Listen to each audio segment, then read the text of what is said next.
제 남편은 말입니다. 연애 시절부터 술이라고 하면 사족을 못 쓰는 사람이었어요. 술자리가 생기면 무조건 출석 도장을 찍는 사람이었지요.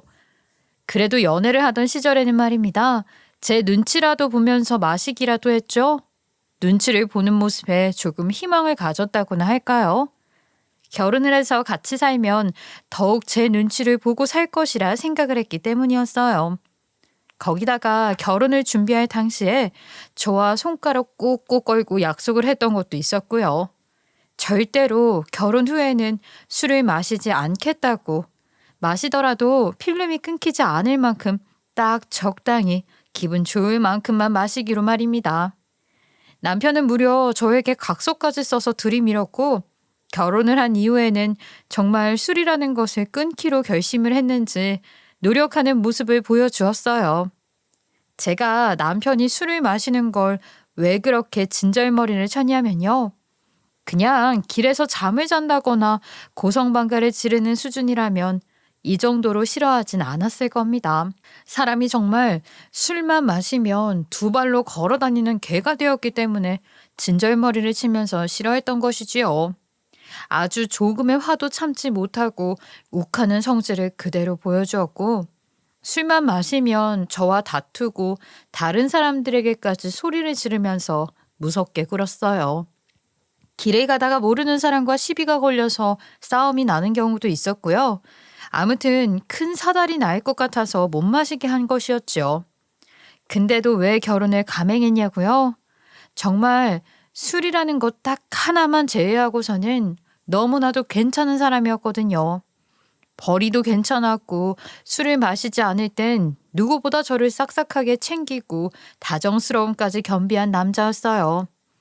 어떤 사람이든지 한 가지 이상의 결점은 존재할 거라고 생각했고, 결혼해서 같이 살다 보면 술을 제가 못 마시게 할 수 있을 거라 굳게 믿었거든요.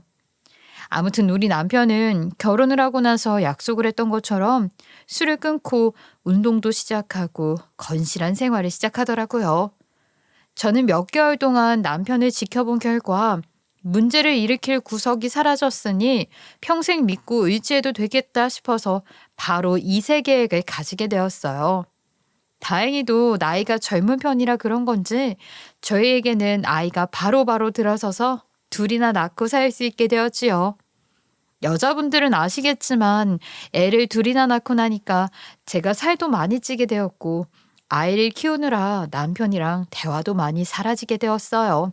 원래 결혼 생활이라는 게 다 그렇고 그런 거 아니겠어요? 매일 같이 보는데 매일 할 말이 넘치진 않지요. 거기다가 육아가 좀 많이 힘들잖아요. 그런데 어느 날부터 남편이 일을 하고 돌아오면 피곤해 절어있기도 하고, 애들이 남편을 보고 칭얼거리기도 하고 놀아달라고도 하니까 그게 스트레스로 다가왔나 봐요. 내가 하루 종일 회사에서 일하고 사람들에게 치이고 돌아왔는데 집에서까지 애들을 돌보고 집안일을 해야 돼? 집에서만큼은 나도 두 다리 뻗고 쉴 수 있는 환경을 만들어줄 수 없어. 남편은 저에게 짜증을 내뱉기 시작하더니 집에서 홀짝홀짝 맥주를 마시기 시작했어요. 유일하게 본인의 스트레스를 풀 수 있는 창꿀 하나, 뭘 하나?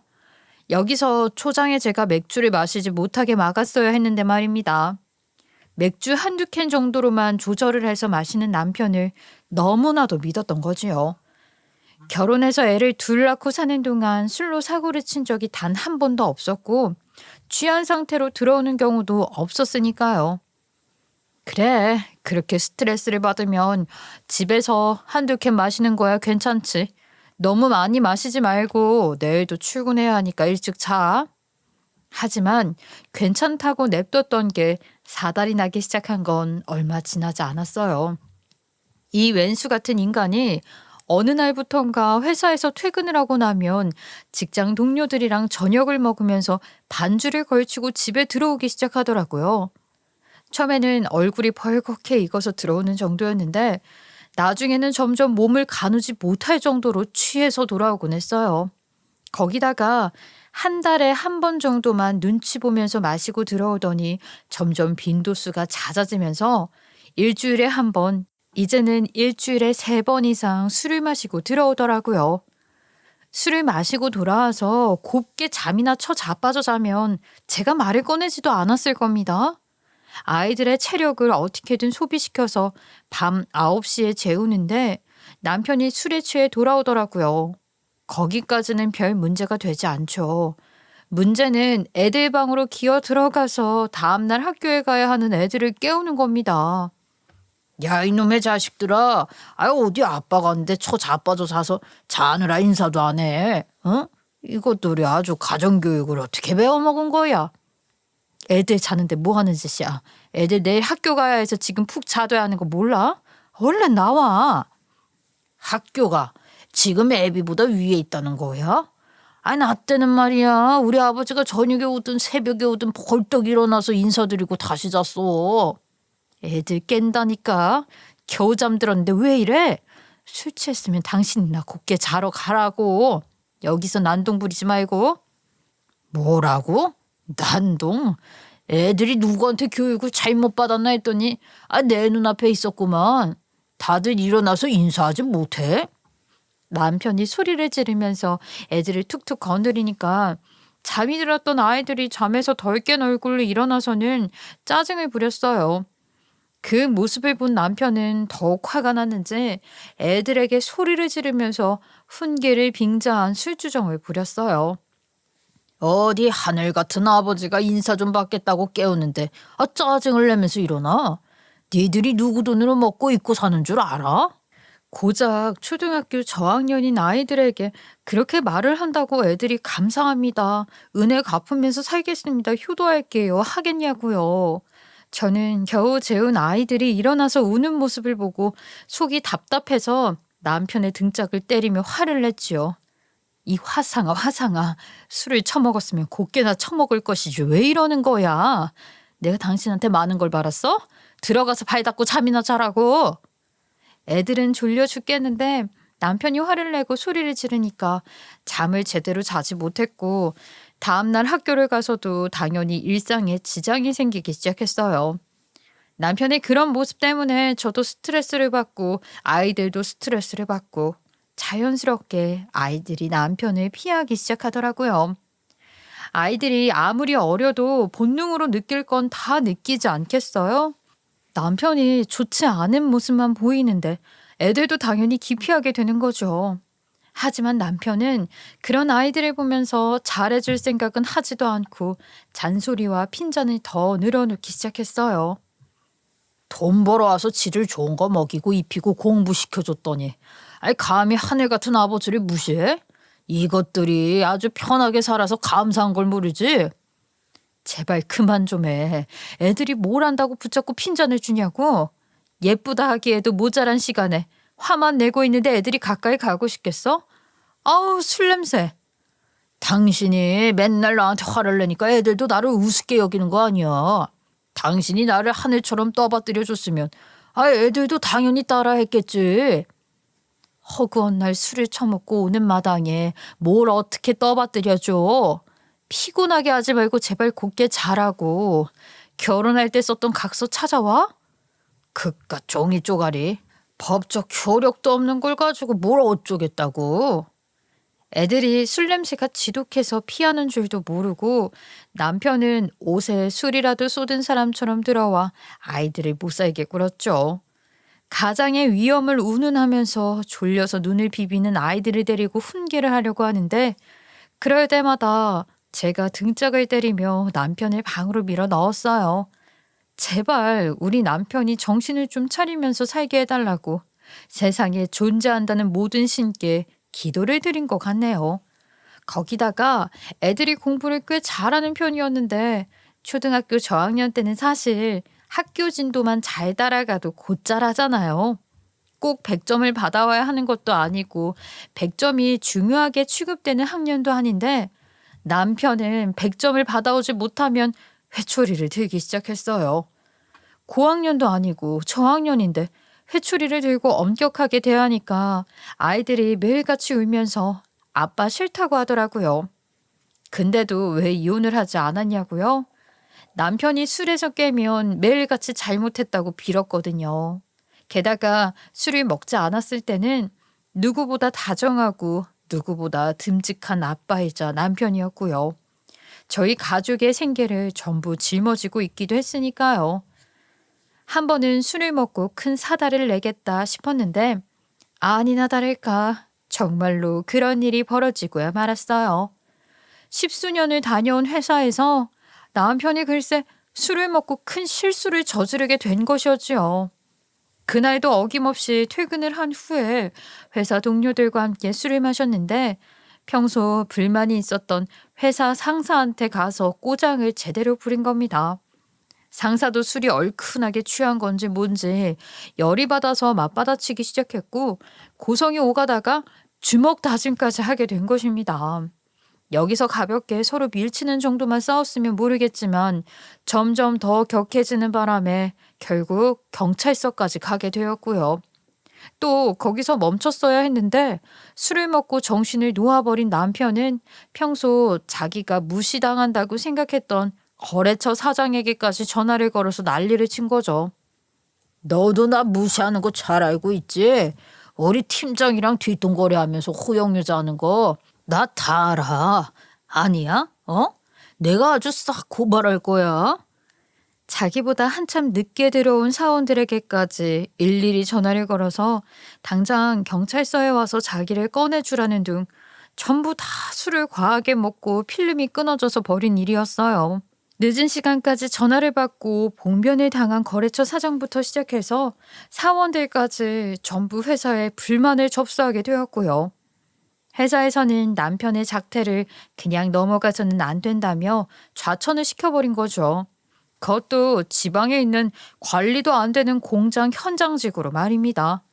남편은 이건 너무한 처사라면서 본인이 한 짓은 가볍게 치부해버리고 기분 나빠서 이런 회사에 더 이상 다닐 수 없다고 사표를 내던져 버렸어요. 더 황당한 건요. 남편이 사표를 던지고 받은 퇴직금으로 자기가 좋아하는 술을 마음껏 마실 수 있는 주점을 하나 차리겠다고 선언했을 때였습니다. 내가 술을 좋아하니까 술 좋아하는 사람들이 원하는 걸 정확하게 파악할 수 있다니까. 당장 우리 먹고 살 걱정해야 하는데 왜 반대로 하는 거야? 당신은 술집을 차린다는 건 고양이에게 생선을 맡기는 거랑 같은 일인 거 몰라서 그래? 허구한 날 술이나 퍼먹겠지. 술 그놈의 술. 회사가 나한테 너무했던 거지. 나는 그냥 가볍게 투정만 부리고 팀장이랑도 크게 싸운 거 아니었다니까. 회사가 그동안 날 우습게 보고 무시했었으니까 이 기회에 그만두게 하려고 술수를 쓴 거라고. 회사에서 당신이 뭐라고 우습게 보고 무시를 하겠냐 이 말이야. 그동안 해온 작태가 있으니까 더는 못 봐주겠다고 좌천을 보내버린 거지. 여보, 내가 술 먹고 실수했던 거 전부 잘못했어. 근데 이번만큼은 나 제대로 할 수 있어. 내가 정말 달라진 모습을 보여줄게. 저에게 잘 할 수 있다고 호언장담을 하던 남편은 3개월이 채 지나기도 전에 술을 먹고 폐악질을 부리기 시작했어요. 회사에서 잘린 게 보통 자존심 상하는 일이 아니었는지 이제는 정말 일말에 고삐를 잡지도 않고 집안에서 난동을 부리기 시작하더라고요. 그래도 하나뿐인 남편이니까 아이들의 아빠니까 하는 마음으로 버티고 버텼는데 첫째 아들이 초등학교 5학년이 되면서 사춘기가 시작이 되면서 달라졌죠. 아빠랑 같이 사는 거 너무너무 스트레스야. 매일 난동을 부리니까 잠도 설치고 학교에서 집중도 안 되고 집으로 돌아오는 게 싫어. 첫째 아들이 지옥에서 사는 것 같다고 말을 하는데 제가 뭘 더 봐줄 수 있겠어요. 저는 남편에게 결국 술에 대해 진지한 이야기를 꺼내게 되었어요. 결혼할 당시에 썼던 각서까지 찾아와 들이밀면서 남편에게 이야기를 했죠. 이거 봐. 당신이 당신 손으로 절대 술을 먹지 않겠다고 쓴 각서야. 결혼만 하면 달라지는 모습을 보여주겠다고 하더니 10수년째 바뀐 게 없어. 그래서 뭐 어쩌겠다고. 뭐 나랑 이혼이라도 하겠다고? 그건 절대 안 돼. 나랑 이혼하면 애들은 애비 없는 자식으로 키우겠다는 거야? 내가 못할 것 같아?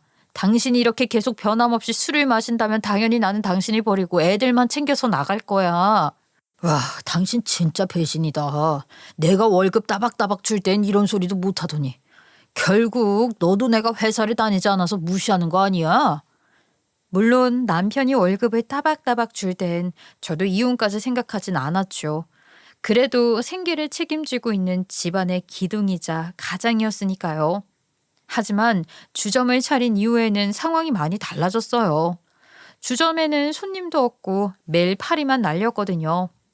남편이 주점에서 손님을 기다릴 생각은 하지 않고 매일같이 술을 처마시고 있는데 손님이 어디 들어올 마음이나 생기겠어요? 저는 더 이상 남편을 두고만 봐서는 정신을 차리게 할 수 없다고 생각을 하고 특단의 조치를 취하기로 마음을 먹었습니다.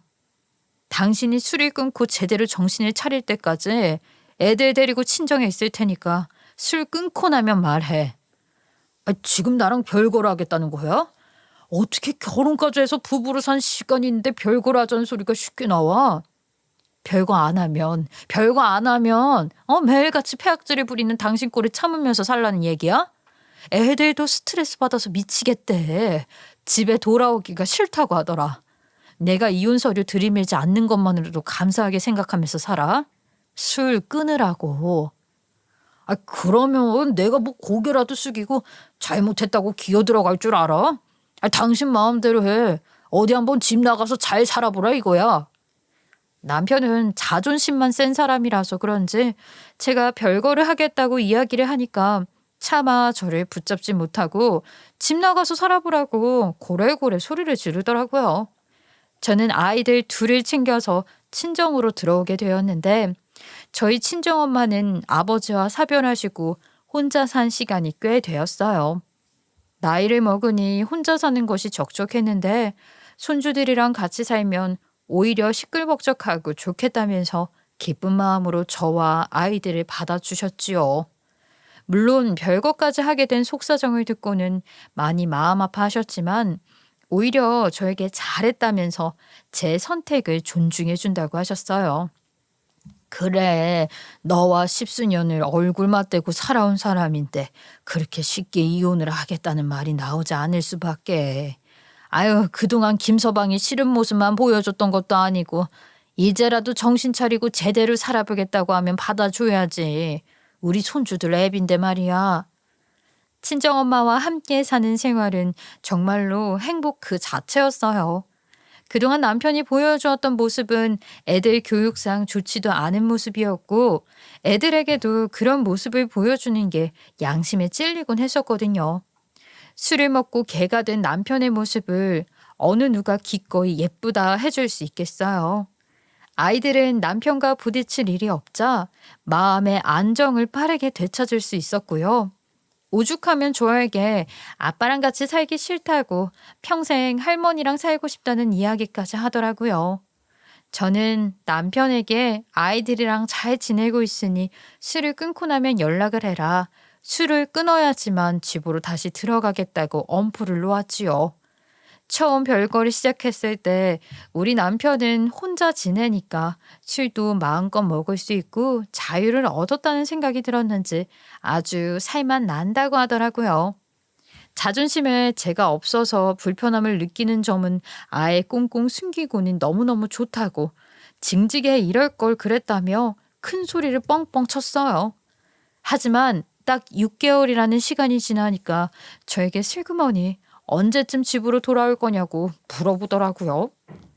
당신이 없으니까 집안이 개판이야 아주. 그동안 내가 너무 철없이 굴었다는 걸 깨달았어. 나 이제 술도 안 마셔. 당신이 없으니까 너무 힘들고 외롭다. 집으로 돌아와 주면 안 돼? 내가 앞으로는 술 절대로 안 마실게. 아무래도 빨래부터 시작해서 아주 사소한 집안일까지 전부 남편 스스로 해내야만 하는데 그 생활이 편하면 얼마나 편하겠어요. 남자들은 수동적인 인간들이라 시키는 일만 해내는 부류잖아요. 옆에서 시키는 사람도 없는데 스스로 찾아서 집안일을 하면 얼마나 하겠냐고요. 거기다가 주점 장사는 안 되지. 날이 갈수록 자존감은 깎여 내려가지. 결국에는 저에게 잘못했다고 말을 하더라고요. 저는 다시 한번 믿어볼까 하는 마음에 아이들을 설득한 이후에 집으로 다시 돌아갔는데 처음에는 번듯하게 아이들과도 놀아주던 남편이 또 개차반으로 변하더라고요. 사람은 고쳐 쓴 게 아니라고 하더니만 몇 주 지나지 않아서 다시 술을 마시기 시작한 겁니다. 뭐야? 절대로 술 안 마시겠다고 하더니만. 아, 진짜 당신을 믿은 내가 바보였지. 금주 클리닉이라도 다니는 성의를 보이던가. 이대로는 못 살아? 저는 남편에게 너 같은 거 믿지 못하겠다고 소리를 친 뒤 다시 친정으로 애들을 데리고 돌아왔어요. 네, 어느 정도는 예상을 했었던 부분이기도 해서 친정에서 짐을 빼지 않았었는데 다행이다 싶었죠. 그런데 남편이 글쎄 술을 마시고는 친정까지 찾아와서 아주 지랄 난리를 부리더라고요. 이제는 눈에 정말 뵈는 게 없는 건지 뭔지 아유 어떻게 장모님 앞에서 술이 취해서 개가 된 모습을 보여준단 말입니까? 저희 친정엄마가 열이 뻗쳐서는 경찰을 부르겠다고 큰 소리를 내셨었어요. 그 난리를 친 다음 날 아이들이 학교에 간다고 집을 나섰는데 현관문 앞에서 술에 취해 잠이 든 남편을 보고는 한심하다는 듯이 보더라고요. 직장도 다니지 않고 현관문 앞에서 불편한 줄도 모르고 처자빠져 잠을 자고 있으니까 당연히 한심해 보였겠죠. 첫째 아이가 정말 귀찮다는 듯이 남편의 배를 발로 툭툭 차더니 남편을 깨우더라고요. 아빠, 여기서 자고 있는 거 추해도 너무 추하니까 집에 돌아가서 주무세요. 도대체 남의 집 앞에서 왜 이러고 있어요? 그 말이 남편에게는 무척이나 충격적으로 들렸나 보더라고요. 남의 집이라는 말이 빗으로 박힌 건지 뭔지 남편이 한참 말없이 앉아있다가 나가더라고요. 남편이 주점을 차리고 저희 부부가 별거를 한 지도 시간이 꽤 많이 흘렀는데 별거를 시작한 이후에도 남편은 애들 교육비만큼은 꼬박꼬박 보내줬었어요. 그런데 진짜로 돈이 없는 건지 뭔지 교육비가 통장에 들어오지 않기 시작했지요.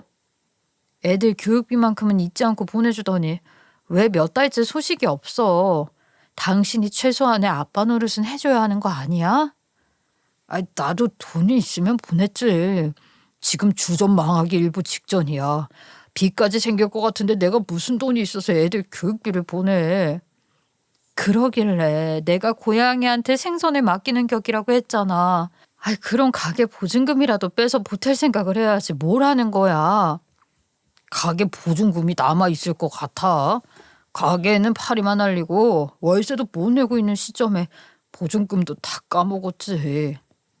제가 통화를 하면서 열을 내고 있는데 친정엄마가 슬쩍 엿들으시고는 가게 꼴이 어떻길래 손님이 하나도 안 와서 파리만 날리는지 한번 가보자고 하시더라고요. 마음 같아서는 가게에 가서 다 뒤집어 엎고 싶어서 친정엄마와 함께 가게를 가봤는데 일단 답이 없더라고요. 물론 가게가 큰 편은 아니라서 내부 인테리어에 신경을 쓴 건지 뭔지 가게 자체는 깔끔하고 괜찮았어요. 하지만 메뉴판을 보는 순간 친정엄마와 저는 입을 떡 벌리고 말았죠. 우리 남편이 요리를 잘하는 편도 아닌데 메뉴가 말이에요 수십 가지나 되는 겁니다. 거기다가 한식이면 한식, 양식이면 양식으로 통일을 해야 하는데 두루치기도 팔고 뭐 피자도 팔고 있으니 너무나도 애매한 거죠.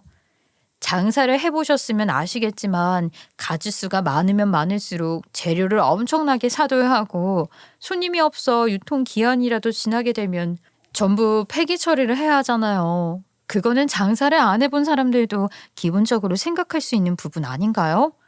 남편이 나름 적어두었다는 장부를 확인해 보니까 재료값이 어마어마하더라고요. 하지만 거기에 비해 매출은 또 나오지도 않고요. 그만큼 버리는 재료가 수두룩하다는 이야기였죠. 이런 식으로 장사를 하면 장사에 신이 와도 수익이 나기 힘들지 않겠나? 자네가 정말 돈을 벌 마음이 있다면 내가 조금 도와주겠네. 저희 친정엄마가 손맛이 좋아서 예전에 시장에서 반찬 가게를 운영하시기도 했었거든요. 류마티즘 때문에 고생을 하시는 바람에 장사를 접었지만요. 아무튼 친정엄마는 메뉴를 전부 바꿔야지만 손님이 붙어도 붙을 거라면서 머리를 싸맸고 메뉴를 수정하셨어요. 술 안주로도 괜찮고 밥으로 때우기에도 괜찮은 몇 가지 메뉴만 추려서 장사를 하는 것이 좋겠다고 말씀을 하셨지요. 자존심이 센 남편이 당연히 듣지 않을 거라고 생각했는데 장사가 잘 됐으면 하는 마음은 진심이었는지 남편도 아주 귀담아 듣더라고요.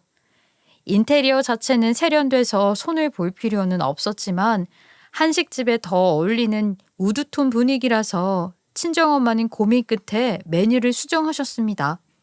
결국 주점이라고 써있는 간판을 떼어버리고 김치찌개 집으로 탈바꿈을 시키셨어요. 반찬 가게를 오래 운영을 해오셨던 친정엄마라 그런지 김치를 아주 기깔나게 담그시기도 하고 김치찌개는 뭐 남편이 만들기에도 쉬운 메뉴였으니까요. 목살을 듬뿍 넣어서 밥으로 먹어도 든든하고 술안주로도 먹어도 속이 확 당기게 메뉴를 구성하셨지요. 오후 5시 이후에 가게 문을 열었던 남편은 김치찌개 집으로 탈바꿈을 한 뒤 점심부터 장사를 시작했어요. 남편 가게 주변에 직장이 꽤 많아서 점심시간에 직장인들이 밖에 나와서 점심을 사 먹곤 했었거든요. 그 덕분인지 뭔지 장사가 슬슬 잘 되기 시작하는 게 아니겠어요? 아무래도 김치찌개는 한국 사람들의 영혼을 담은 메뉴이기도 하잖아요. 술을 마시고 다음날 해장하기에도 좋고 간단하게 밥으로 먹기에도 좋은 메뉴였으니까요. 입소문이 솔솔 타고 퍼진 건지 뭔지 저희 친정엄마가 장사가 안정될 때까지 도와주시기로 했는데 이내 줄을 서서 먹어야 하는 맛집으로 자리를 잡게 되었어요. 고기가 듬뿍 들어가 있음에도 가격 자체가 다른 가게에 비해 높지 않으니 직장인들이 점심을 먹기 딱 좋았던 것이지요. 하지만 장사가 잘 되는 것과는 별개로 남편은 메뉴가 술안주로 딱이라고 말을 하면서 저녁 장사가 끝이 나면 친구들을 불러다 놓고 찌개에 술판을 벌이기 시작했습니다. 정말 저는 남편 새끼가 답이 없다는 것을 느끼고 완벽하게 포기를 하게 되었죠. 장사를 한 번만 도와달라고 사정사정하길래 나랑 엄마가 노력해서 가게를 탈바꿈 시켜놨더니 그 사이를 못 참고 또 술을 퍼먹어. 그래 도와준 건 고맙다 이거야. 그런데 이 정도는 나도 혼자서 할 수 있다고. 나라고 못할 줄 알아? 나 혼자서도 이만큼 키울 수 있었어. 잔소리 좀 그만해. 내가 혼자 운영하면서 애들 교육비나 꼬박꼬박 보내줄 테니까 너는 너대로 살아. 그렇게 호언장담을 하던 남편은 다시 한번 가게를 말아먹고 말았어요. 원래 음식이라는 것은 손맛을 무시할 수 없는 것 아니겠어요? 친정엄마의 정성이 듬뿍 담긴 음식에서 일단 돈이나 벌고 보자는 남편으로 바뀌었으니 그 맛이 날 리가 없지요. 거기다가 남편 새끼는 손님이 없다면서 식사 시간이 아닌 시간에 찾아오면 자꾸 테이블에 앉아서 소주를 한 병씩 들이붓기 시작한 겁니다. 그러다가 손님이라도 오게 되면 취한 얼굴로 혀까지 꼬여서 주문 하나 제대로 못 받고 실수를 하기 일쑤였어요. 김치찌개 집 사장이 바뀌었다더라 하는 소문이 나기 시작하면서 손님이 점점 떨어지게 되었고 다시 주점과 같은 상황으로 돌아가게 된 거죠. 남편의 발등에 불이 떨어져서는 친정집으로 또 찾아왔더라고요. 그렇게 장사가 잘 되더니 갑자기 왜 파리만 날리는지 모르겠다니까. 애들 교육비도 못 주게 생겼으니까 가게에 와서 좀 도와줘. 어떻게 좀 해보라니까. 자네가 답이 없다는 건 잘 알고 있네만 내가 딱 한 번만 도와주지. 대신 조건이 하나 있네. 친정엄마는 남편에게 무언가의 사인을 받으시고는 남편의 가게를 다시 한번 도와주시겠다면서 출근을 하기 시작하셨어요. 물론 저도 친정엄마만 보낼 수 없었기에 같이 김치찌개 집으로 출근을 했고 가게를 살리기 위한 노력을 하기 시작했지요. 점심시간에 와서 인원수대로 김치찌개를 주문하면 계란말이를 서비스로 주겠다는 현수막을 걸어 붙였어요. 거기다가 인터넷에 리뷰를 올려주면 음료수를 서비스로 주는 이벤트도 시작하게 되었지요. 다시 저와 엄마가 일을 시작하면서 주문도 빠르게 받고 음식 맛까지 이전처럼 돌아오게 되었으니 가게가 다시 살아나기 시작했어요. 그런 식으로 번번이 가게에 손님이 떨어질 때마다 서비스를 하나씩 제공하면서 장사를 시작했습니다. 결국에는 저랑 친정엄마의 도움으로 가게 직원들까지 채용을 하면서 장사를 하게 되었고 호황을 이루게 되었어요. 저는 남편이 술을 먹지 못하도록 내내 옆에서 감시를 했고요. 남편도 돈이 굴러 들어오기 시작하니까 정신을 바짝 차리고 일을 하더라고요. 저희는 작은 주점이었던 가게에서 시작을 했지만 돈이 점점 쌓이자 옆에 큰 상가를 얻어서 크게 장사를 하기 시작했습니다. 테이블이 늘어나고 찌개집이다 보니까 테이블 회전이 빨라서 그런 건지 손님을 쉴 새 없이 받을 수 있어서 떼돈을 벌게 되었지요. 정말 오바를 조금 보태자면 돈이 굴러오는 소리가 대구르르 하고 귓가에 쉴 새 없이 울리는 것 같았다니까요. 하지만 늘 물 흐르듯이 순리대로 일이 흘러가지는 않는 법이지요. 여기서 또 새로운 국면을 맞이하게 되는데 정말 생각도 해보지 못한 일이었어요. 저희 시어머니가 돈이라면 자다가도 벌떡 일어날 만큼 환장한 여자였거든요. 그동안은 남편이 회사에서 잘렸지, 주점은 망했지, 뭐 하나 제대로 하는 게 없으니까 혹시라도 자기한테 돈 빌려달라고 할까봐 연락도 하지 않고 무시하면서 지냈거든요. 정말 몇 년이라는 세월 동안 명절에도 오지 말아라, 생신에도 보지 말자 하면서 돈 내놓으라 할까봐 무서워서 저희를 피했단 말입니다. 그런데 가게 장사가 잘 되고 확장 이전까지 하니까 갑자기 빈대처럼 들러붙기 시작한 거죠. 거기다가 제가 남편이랑 별거를 하고 있다는 사실을 알게 되고서는 불같이 화를 내기 시작했어요. 부부 사이에 별거를 하는 게 말이나 되는 소리냐? 아유, 내가 정말 속이 쓰라려서 그 얘기 듣고 잠도 못 잤다는 거 아니냐? 돈 잘 버는 우리 아들을 왜 무시하냐? 네가 누구 덕에 잘 먹고 잘 사는 건데 그 술을 좀 먹을 수도 있지. 돈만 잘 가져다 주면 장땡 아니야. 어머님도 그렇게 돈 잘 버는 아들이 돈 빌려달랄까 봐 무서워서 수년간 연락도 끊어놓고서 왜 저한테 그러세요? 과거가 무엇이 중요해. 지금 당장 어떻게 사느냐가 중요한 거지. 우리 손주들도 말이다. 가정교육을 어떻게 받았길래 저 모양 저 꼴이야. 누구 덕분에 공부하고 있는 건데 지혜비를 무시하냐 이 말이다. 나한테 와서 인사도 안 하더라. 어머님이 수년 동안 얼굴 한번 비추지 않으셨으니까 당연히 애들이 못 알아보죠. 애들 어릴 때 몇 번 본 게 다인데 기억이나 하겠어요? 남편이 어떤 식으로 제 욕을 하고 다닌 건지 모르겠지만 시어머니는 모든 게 제 탓이라면서 제 말은 듣지도 않으셨지요. 아유, 안 봐도 비디오다 비디오야. 네가 친정에 얹혀 살면서 애들을 제대로 돌보지 않았으니 저 모양이 된 게지. 아니 그럼 사돈 어른이라도 애들이 바른 길로 갈 수 있게 지도를 해야 할 거 아니야. 모녀가 아주 쌍으로 뭔 짓을 하고 다닌 거야? 저희 친정 어머니까지 운운하시는 건 너무 선 넘으신 것 같은데요. 그래서 몇 년 만에 나타난 이유가 뭐예요? 트집 잡으시는 거 이유가 있어서 하시는 거잖아요. 그래, 너 말 잘했다. 너는 돈도 이렇게 잘 벌면서 어찌 시애미 생각을 한 번도 안 할 수가 있니? 여태까지 안 한 효도 한 방에 받아야겠다. 앞으로는 말이다. 나한테 꼬박꼬박 용돈을 보내도록 해. 남편이 회사를 그만두고 술독에 빠져 살면서 저랑 별것까지 하는 와중에 시모에게 도와달라고 몇 번이나 이야기를 했었다고 하더라고요. 그런데 그때마다 자기도 돈 없다고 하면서 남편 보고 알아서 벌어먹고 살아보라고 무시를 하고 연락도 안 받고 그랬었대요. 그래놓고 이제 와서 장사가 잘 되기 시작하고 가게도 확장 이전을 하니까 콩고물 떨어질 거 있나 없나 살피러 온 시어머니가 염치도 없고 뻔뻔하게 보이는 거죠. 제가 왜 용돈을 보내드려요. 힘들다고 연락할 때는 개무시해놓고 이제 와서 효도를 받아야겠다고 말씀하시는 게 정말 어이가 없네요. 아무리 그래도 우리 엄마한테 말이 너무 심한 거 아니야? 우리가 용돈 드린다고 살림이 빠듯해지는 것도 아닌데.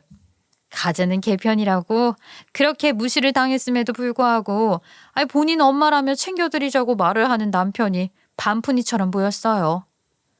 직원들 월급 주고 가게 월세 내고 재료 사고 당신 경영에는 관심이라는 게 하나도 없으면서 용돈을 드리자는 말이 입 밖으로 나와? 물론 기본으로 들어가는 돈을 뺀다고 해도 워낙 많이 남긴 했지요.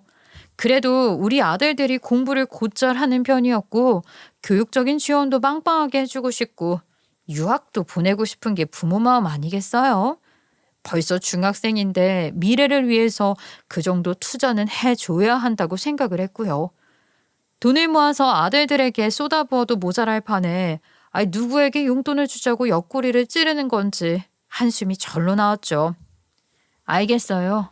그렇게 용돈 타령하시니까 달에 30만 원 보내드릴게요. 30만 원? 고작 30만 원을 용돈으로 주겠다고? 아니, 사돈 어른 가게에서 월급을 받아간다며. 나도 달에 300만 원씩 달란 말이야.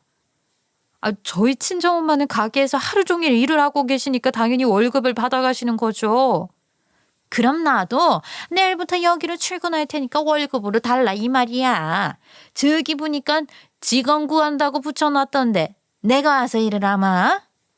우리 시어머니도 집안일이라고는 손 하나 까딱하지 않은 사람인데 일을 해보겠다고 하니까 그러라고 말을 했죠. 역시나 제 예상대로 가게 일은커녕 하루 종일 방해만 하는 게 아니겠어요? 예, 근데 반찬이 너무 부실한 거 아니니? 손님이 오는 게 신기하다. 원래 이런 찌개집에서는 반찬이 7, 8종류는 나가야 하는 거 아니니? 1인분에 8,000원짜리 찌개 팔면서 반찬을 7, 8종류나 만들어서 주면 가게 망해요, 어머님. 손님들한테 싸가지 없게 굴어서 손님들이 불만을 쏟아내는 일도 허다했고 가게에 오래 왔던 단골들은 시어머니를 가리키면서 저 직원을 자르라고 하기도 했었어요.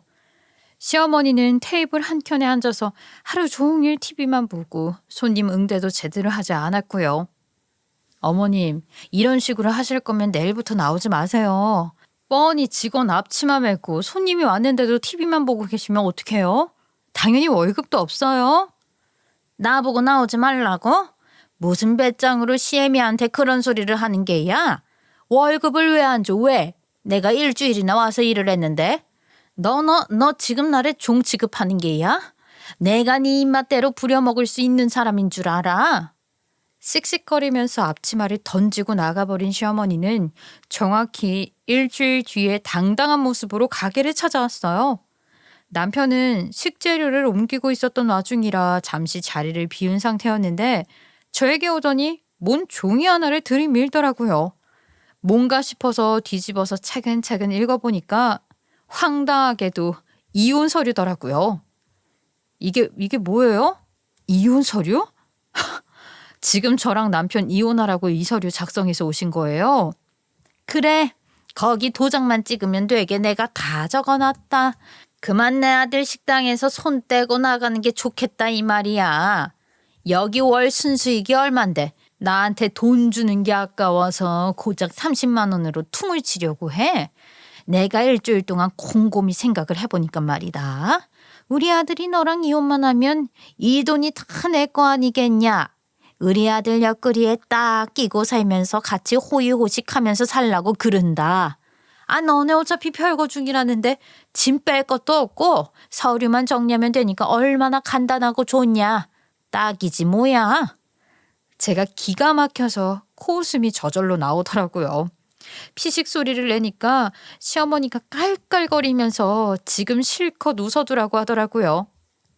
네가 그동안 우리 아들 무시한 만큼 너도 허덕이면서 살게 될 거다. 내가 손주들 양육비도 아주 조금만 주라고 할 거거든. 어디 한번 두고 보자. 감히 네가 하늘 같은 시댁을 무시하고도 평생 떵떵거리면서 살 수 있을 거라 생각했니? 어머님, 정말 이 결정 후회하지 않으시겠어요? 저한테 그런 말을 뱉고 이혼 서류를 들이밀고도 괜찮으시겠냐고요. 내가 무서울 게 뭐가 있니? 네가 걱정이겠지. 식당 명의가 우리 아들 건데 내가 왜 네 눈치를 보면서 살아야 하냐 이 말이다. 우리 아들은 나한테 평생 효도하면서 살 텐데 너는 이제 돈 없어서 손가락만 빨고 지내겠구나. 고소하다 아주. 무슨 일이라도 생긴 건가 싶어서 뒤에서 가만히 듣고 계시던 친정엄마도 기가 찬지 웃으시더라고요. 그래서 저도 일부러 깔깔거리는 소리를 내며 크게 웃으면서 말을 해드렸어요. 이 식당 명의가 누구 거라고요? 아줌마 아들 거라고요? 아닌데요? 이 식당명이 저희 친정엄마 건데요. 댁 아드님께서요, 보증금 다 까먹고 돈 없어서 저희 친정엄마한테 가게를 팔았거든요. 저희가 마더 테레사예요. 순진하게 대가 없이 김치찌개집을 도와주게. 월급 해봐야 얼마나 된다고 이 생고생하면서 가게 운영을 돕겠냐고요. 우리 가게니까 열심히 한 거지. 뭐라고? 이 가게가 누구 명의로 되어 있다고? 사돈 이름으로 되어 있다고? 기가 먹었어요? 댁 아드님이 가게 팔았다고요. 우리 친정엄마한테. 우리 가게니까 이만큼 살려둔 거라고. 그게 아니면 뭐하러 미쳤다고 여기 와서 하루 종일 시간을 쏟아? 우리 집 손맛을 왜 전수하겠어? 제발 좀 생각이라는 걸 하고 사세요. 지금 우리 아들이 차리 비었다고 겉모습을 쓰면서 나를 속이려고 하는 거 내가 모를 줄 알아? 이 가게가 왜 네 엄마 거야? 아, 진짜 몇 번을 말해야 알아듣는 거야, 정말. 댁 아드님께서요, 보증금 다 까먹고 월세 낼 돈도 없고 술값도 없으니까 우리 집에 찾아왔더라고요. 가게 팔겠다고 가게 인수 좀 해주면 안 되겠냐고. 월급만 달라고 사정사정을 하대요. 우리 친정엄마가 찌개집으로 탈바꿈하면서 인수를 했죠. 댁 아드님은 이렇게 가게가 잘 될 줄도 모르고 냉큼 사인했고요. 그러면서 계산대 서랍장 안에 넣어두었던 사업자 증명서를 시어머니 앞으로 들이밀었죠. 대박 김치찌개 사업주 윤홍주라고 저희 친정엄마 이름 3글자가 딱 써진 걸 보고 시어머니가 개거품을 물더라고요. 사업자 증명서 보이시죠? 우리 친정엄마 이름 딱 보이는 거? 원하시는 대로 이혼? 내가 해드리지 뭐. 그러면서 일말의 고민도 없이 시어머니가 가져온 서류에 도장을 딱 찍어버리니 시어머니가 이혼 서류를 빼앗으려고 난리를 치더라고요. 하지만 제가 시어머니보다 키가 훨씬 컸기 때문에 시어머니는 서류를 잡을 수가 없었지요. 남편은 식재료를 옮기다가 큰 소리가 나니 무슨 일이 났나 싶어서 뛰쳐오더라고요. 저는 남편에게 이혼 서류를 보여주며 말을 했어요. 글쎄, 너네 엄마가 너랑 나랑 이혼하라고 갈라지라고 하더라. 그래서 냉큼 도장 찍었어. 너는 오늘부터 해고니까 이만 우리 가게에서 나가줘. 뭐라고? 아니, 이런 법이 어디 있어? 갑자기 이렇게 이혼이라니. 난 동의한 적 없어. 글쎄, 당신 도장까지 잘 찍혀 있던데? 이런 법이 어디 있긴 여기 있지. 너 이제 내 가게에서 나가달라고. 내 말 안 들려? 이 반푼이 술주정뱅이야. 그동안은 내가 우리 애들 보면서 참고 또 참았는데 우리 애들이 너랑 같이 사는 거 죽어도 싫다고 하더라. 애들이 싫어해서 그동안 너랑 별거하고 있었던 거야. 개뿔도 없는 새끼가 자존심만 높아서는 아주. 시어머니와 남편은 둘 다 거품을 물듯이 시퍼렇게 질렸는데 정신이 번뜩 들었는지 개판으로 싸우기 시작했어요. 야, 이 멍청한 놈아. 너는 보증금을 다 까먹을 동안 도대체 뭐라고 산 거야? 장사 하나 똑바로 못해서 가게를 날려먹어? 이게 다 얼마짜린데? 뭐라고? 그게 지금 엄마 입에서 나올 소리야? 한 번도 도와준 적 없으면서 이혼 서류는 왜 들고 와서 이 사달을 해? 네가 똑바로 못해서 생긴 일인데 이걸 또 내 탓을 한다고? 아유, 이거사. 내가 너랑 연락을 끊었어야 했는데. 평생 끊고 살지 그랬어. 그럼 돈 욕심이 나서 왜 내 인생까지 나락으로 빠뜨리냔 말이야. 그러고도 내 엄마야? 저는 한심하게 그 둘의 꼴을 지켜보다가 그 길로 바로 이혼 서류를 접수해버렸고 남편 놈과 시어머니는 저에게 와서 손이 발이 되도록 빌고 또 빌었어요. 하지만 그동안 당하고 산 게 있는데 이 절호의 찬스를 제가 왜 놓치겠어요? 무르긴 뭘 물러? 소송이라도 불사할 테니까 그런 줄 알아. 당신 나한테 줄 위자료 있어? 양육비 내가 달라는 만큼 줄 거야? 그런 거 아니면 잠자코 꺼지라고. 그러니까 아주 입 꾹 다물고 미련이 철철 남은 얼굴로 떠나더라고요. 저는 이혼까지 깔끔하게 마무리하고 친정엄마랑 가게를 잘 운영하면서 살고 있었지요.